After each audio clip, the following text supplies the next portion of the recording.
Right, get cracking with that kettle. Hey, Stan, what have we brought it in here for? Tea. It'll be warmer in here anyway, and I'm thinking of my beauty sleep. Oh, old baby's yammer, you know, Chuck. You can't begrudge him that, not your own grandson. I do. How much more are you taking off? Here, I've cleaned this floor, you dozy lump, so just you watch that jacket dripping. Hey, you left a puddle with your shoes. You what? I say you've left a Oh, never mind. Ooh, me flipping hard giving me jip. Oh, is it, love? You should have let me fetch that, you know. Our grandson, eh? Yeah. Pity about the rain, though, isn't it? Still, she'll bring the sunshine with her, won't she, Stan? Won't she? You what? Our Irma got a very sunny disposition.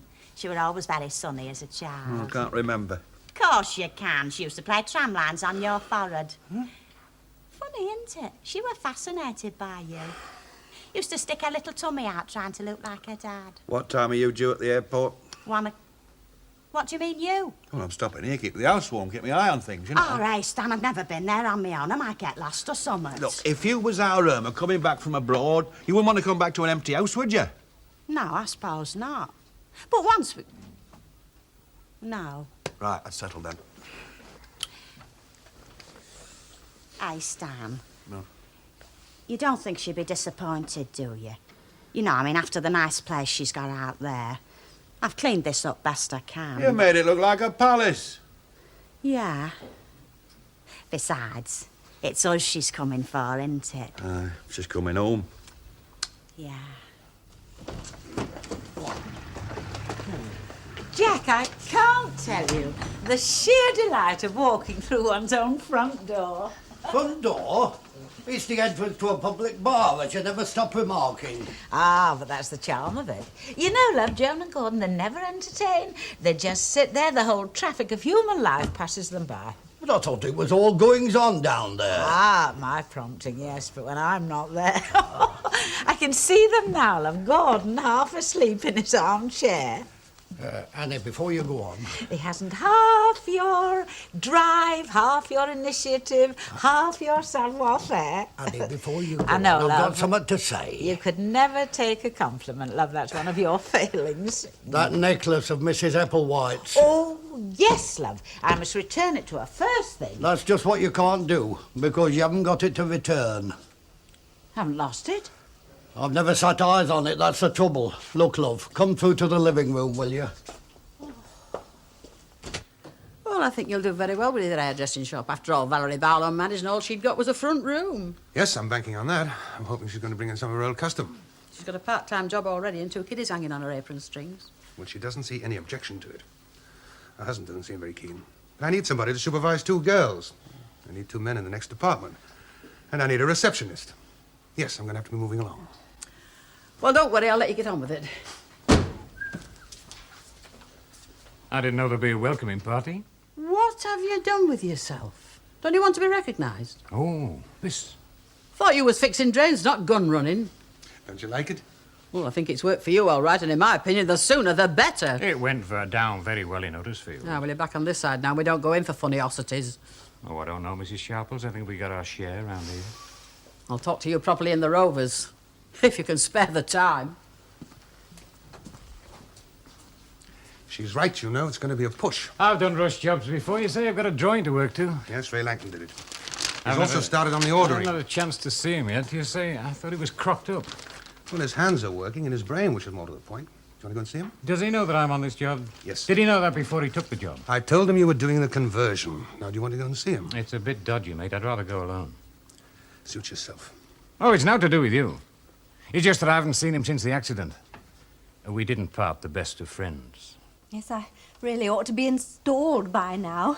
You see, Ray wants the district nurse to know I'm there, with a vengeance, so to speak. I think she's something of a disciplinarian. Ah, that's all right, love. You go and sort her out. I'll explain to Annie. She's lying down for a bit, tired from the journey, you know. Please, if you would, and do make it clear that it's nothing personal. Just me filling someone's breach as usual. Right, you leave it to me, love. Thank you. I thought I told you to lie down for a bit. How can I lie there with Mrs. Hepplewhite's necklace missing? What am I going to say to her? How on earth can I replace it?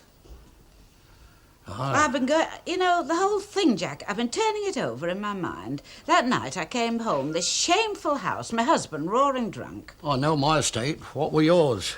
Are you suggesting? Were you plain cold sober? Well, I was humiliated, affronted, but as sober as you see me now, I knew what I was doing, all right. And plain cold sober, you put that necklace in the case. And in the following day, I put it into the living room, as I've already told you. Ah, the living room. And what that dressing table cost to buy. The dressing table. Now... No, I've been through it. I've been through everywhere. Stolen? Well, I'd been in the cellar. I came up again, went into the living room. I saw the drawer was open. That's when I found it was gone. Stolen. Aye, Annie, I'm afraid so. What a homecoming. And half a pound of English butter. New Zealand, do? Oh, no, that'd be home from home. No, English, definitely. Irish? Oh, yeah, well, I suppose so. I mean, it would be England only for the sea. Hilda, you've got a packet of tea in there, haven't you? Well, that comes from India. Oh, are you still waiting? I'm sorry to take up so much time. Only, my daughter's flying in from Australia. Yes, you had mentioned it. Yeah, I did say she was flying over. Yes, you did. I didn't think she was coming by kangaroo anyway. That's 32 and 6, Hilda. Including the cigarettes. Oh, yeah, all right, yeah. Yeah.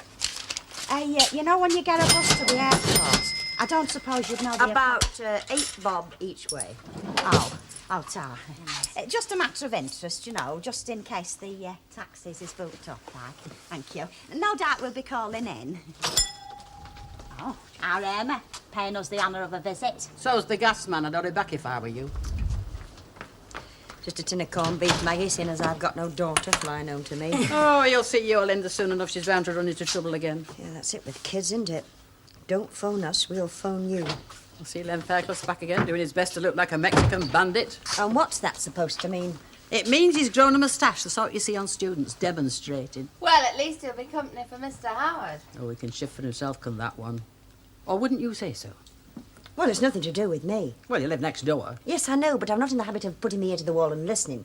And if Len wants to share his house with anybody, that's his business. Thank you, Maggie. Not mine. It strikes me he's everybody's business. Well, it's certainly mine. So I've been hearing. Tell me, how much do you want this job of his? Very much. It's Ken, really.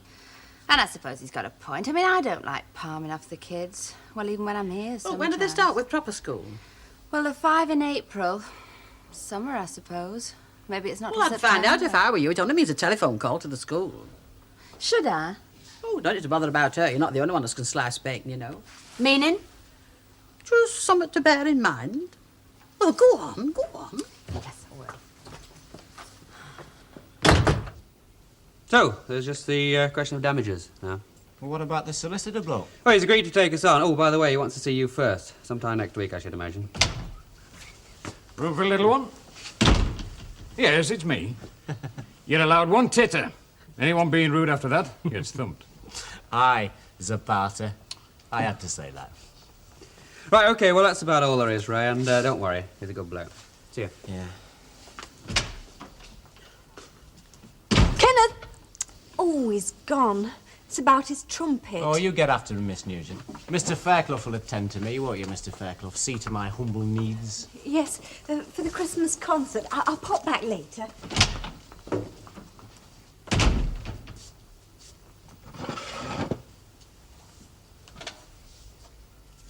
You're looking up? well.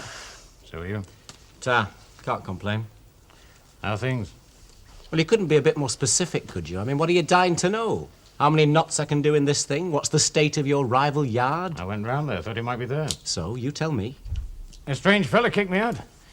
He said that Dave Smith had put him in. That's right. Smith has told me to keep my nose out. Fair enough. Fair? He doesn't bother to find out, does he? See what you can do. I don't want his charity, Mr. Fairclough. Or yours. I wouldn't offer you charity. Good. But you must admit he's treated you like dirt. There speaks the model employer, the ideal boss. Oh, yes, it was a picnic working for you. Then why do it again? Look, I've drawn up plans for Mr. Howard. You're working to my requirements, Mr. Fairclough. Suppose I asked you to work to mine. Well, asked you to do the finishing. I think we'll cross that little bridge when we come to it, shall I'm we? asking you now. But I think I'd rather wait and see what kind of work you do. I mean, I don't want to be working with rubbish, do I? You haven't changed, have you? No. I'm sorry to disappoint you. I'm still the same charming lad I ever was. My daughter, at a year old, was singing in a pram. At 18 months, it was Bar Bar Black Sheep. She sounds a very talented performer. Expect her range has widened a bit since then, though. Oh, if you want her for your concert, she'll be there. Hey, that's not them, is it? No, not for hours yet. Besides, we'll hear them yakking. The trouble is, I don't like asking people. I mean, if people want to hide their light under a... Bushel? Bushel? Well, who am I? Who am I? That's a very good question. Family would have been nice, you know. Don't you believe it? Hey, there you. Get rid of these quick, will you? Yeah. Where do I go?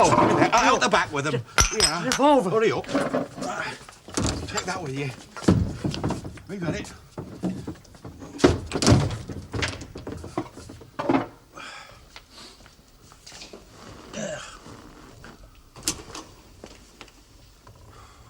Stan, wake up, Chuck. Surprise for you.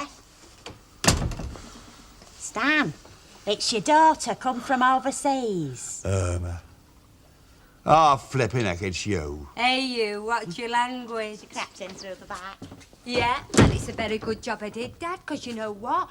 I caught this burglar, and you know what he was trying to get away with? That. Was he? Yes, he was. And where's my share, you greedy devil? Ah, Stan.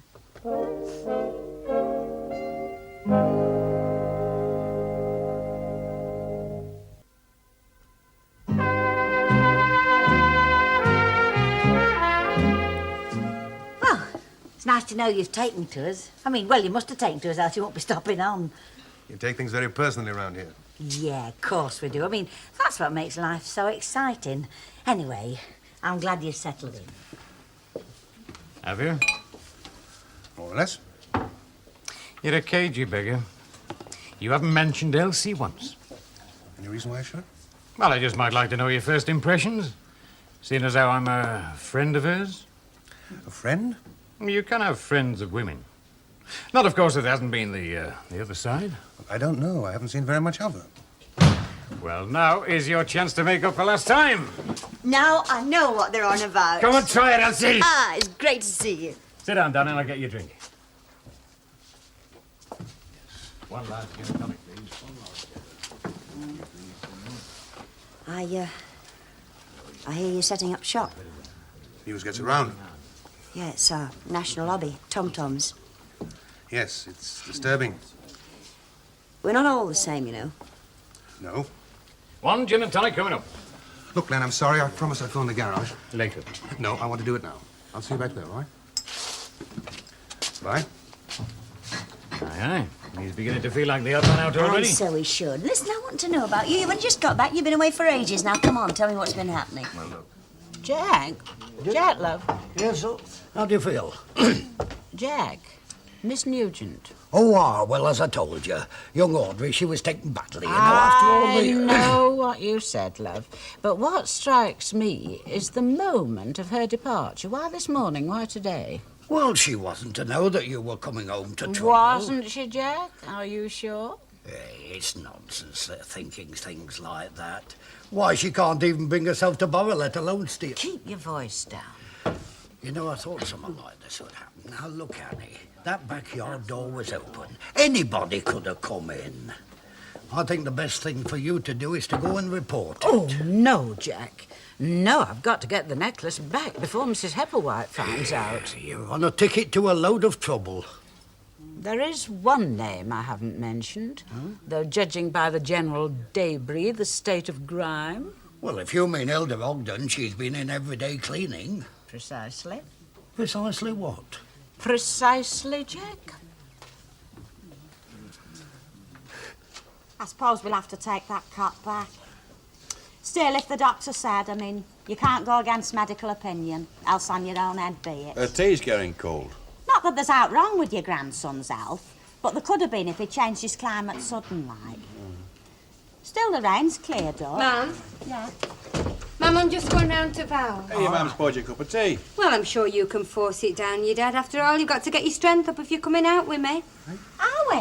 Yeah, well, if you go upstairs and look under your lumpy pillow, there's this little envelope that goes chink, chink. Ah, Irma, we couldn't take money.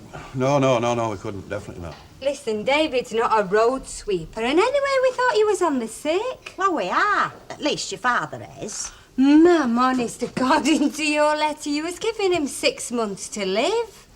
Yeah, well, I know I made it sound a bit worse than it was, but, well, I was bound to, wasn't I? It's human nature. It's yours, just the same as my father's nature's swinging legs. As soon as I'm fit to climb a ladder, you won't see me for dust. Well, don't climb too high, Dad. They're very fussy who they have up there, you know. Oh, funny. Any road, I wanted you to come. Yeah, I know you did, Mum. Yeah.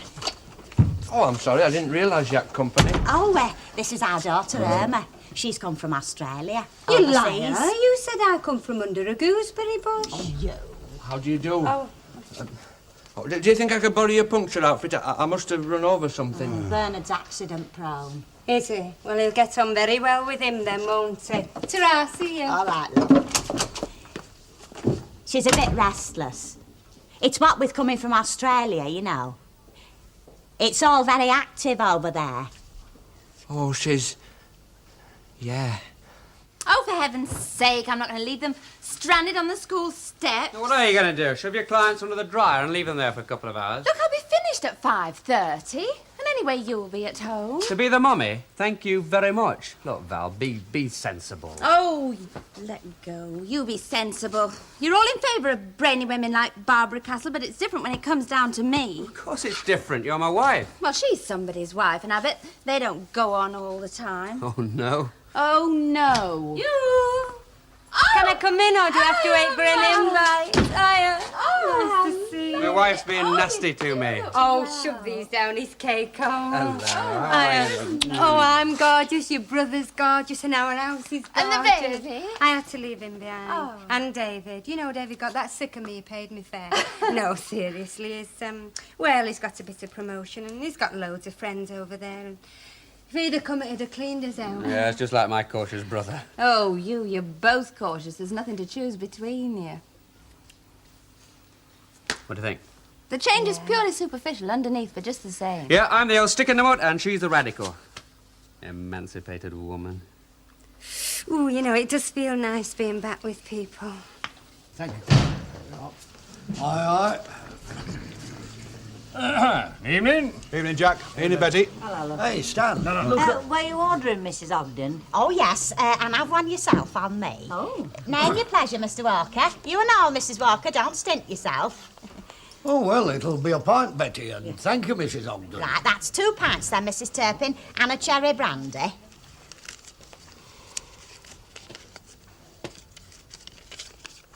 Mrs. Walker?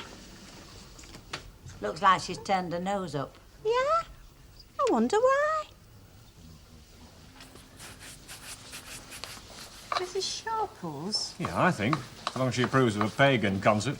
What sort of pagan rites are we having then, eh? Formal beheading of Albert Tatlock? If it's orgies, I might come. It is not orgies. It's just a display of local talent. Oh, sounds better by the minute. Are we going, Sand? Might be a giggle. Or can't, though, got a date. May I remind you that we're looking for participants? Oh, I'd giggle very well if I was coming. And all he's got to do is just sit there, the great dead legs. Roll up, roll up! Ray and Sandra, Mr. Bishop and I are trying to make a list. Do you want us out the road?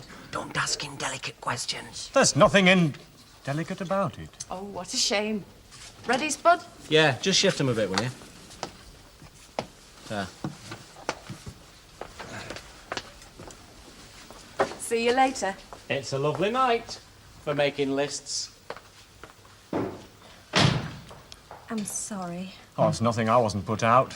Well, I was. Oh, I don't mean by the reference to us. It's just the way that Sandra talks to Ray. She's so familiar with him. It works. Yes, I know it does, and I wish I could do the same, but I can't somehow. I feel embarrassed. I think you're coping with him very well indeed. Oh, yes, I have no doubt I can cope, Ernest. But how therapeutic I'll be is another matter. I don't like to hear you running yourself down like this. I think very highly of what you've done, coming from the Rovers over to here. Do you? Yes, I do. I've been wanting to tell you all evening. The list, Ernest. Yeah, I suppose we should. Matilda, waltzing Matilda, will come a waltzing Matilda with me. And he sang as he watched and he waited while his Billy boy will come a waltzing Matilda with me. Hey, everybody, the drinks are on me, Dad. That sister-in-law of yours is a ball of fire. I know, it's funny, her husband's much quieter than she is. Then I suppose that's what makes them a couple. The secret of a happy marriage, to get the drink. Secret being the operative word. You having one? Got one. Well, are we all settled? Yes, I still think you paid me too much, especially with jigging the hours. Senior hairdressers get £14 a week. Oh, you're green. Tell me, what made him change his mind? Well, it was Mrs. Sharples, really. She gave me a nudge about the school. I think she's hankering for my old job, because, well, I pitched for her once. Oh, aren't you staying for Australia now? I value my eardrums, thank you. Yeah, thank you. Sorry? I'm having whiskey. And the best of tradition. You have just rubbed shoulders with my new boss. Congratulations. I'm his new senior assistant. What do you think about that? I was just thinking what young Sandra would say. She's a very good hairdresser, you know. Well, there's no stop her applying. Unless, of course, you frown on the idea. Now, why should I do that? Well, you might think I'd be a terror to work for. Well, now you come to mention it, I Mrs. bet she Barlow. will apply, though. Dad! No, it's got nothing for me, Australia. The States, that's where I'd like to go. Yeah, let's go to San Francisco. Am I allowed a crisp? Oh, hey, up it's me voices again. No, it were me. Oh, I'm sorry. I thought you was me shadow. Thank you very much. Aye, aye. I never took to him at first, you know, especially the way he treated Lucille. But he's come through this right champion. I don't think I should have been as brave. I wonder what he'd be like if he knew the truth. But he does know, that's the point. No. He knows he might have to stop in a wheelchair. Mrs. Sharples, are you saying there's someone else? Well, I've kept it to myself as long as I have done because I thought it was the proper thing to do. But now it's weighing on me, Jack Walker. Weighing like a stone. Well, in that case, love, why not try me with it? I'd like you to. In this condition, he could go any minute. Nay, surely not. No rumpus, no warning. There's no two ways. That lad could die. Now are you glad I told you? Yes, I am.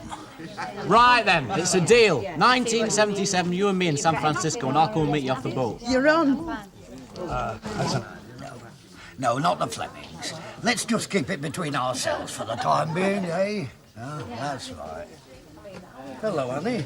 Where the heck have you been? There's been hell let loose here for the last half an hour. Yes, I've been aware of some commotion. Well, it were Irma, you see. Yes, I'd like to know where we got the money for that costly flight. Hey, now, don't go jumping to conclusions. Oh, no, Jack. I shall simply charge Mrs. Ogden and leave her to defend herself. Leave her to deny it, if she can. But you can't do it, Annie, not with Irma, here. Better, far better, that she should know what kind of a mother she's got. Oh, Dad, come on, let's have a dance. Come on then. Waltzing Matilda, you come a